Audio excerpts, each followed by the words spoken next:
इमरान खान जोश खिताबत में बड़ी गलती कर बैठे।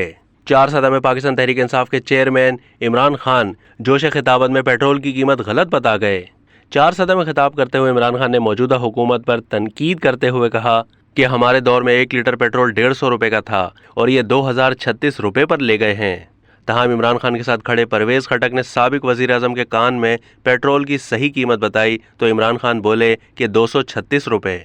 ये पहली बार नहीं कि इमरान खान ने कीमत गलत बताई हो। इससे पहले भी मौजूदा हुकूमत का अपने दौरे हुकूमत से मवाजना करते हुए साबिक वजीर आजम ने कहा था कि उनके दौर में आटा 50 रुपए फ़ी किलो था, लेकिन आज कराची में आटा 100 रुपए लीटर हो गया है।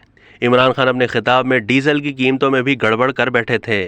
अपने दौरे हुकूमत और मौजूदा दौरे हुकूमत में डीजल की एक ही कीमत बताकर कहा कि आज डीजल 100 रुपए महंगा हो गया है। अब तक के लिए इतना ही। मज़ीद मालूमात के लिए डेली जंग के यूट्यूब चैनल को सब्सक्राइब कीजिए।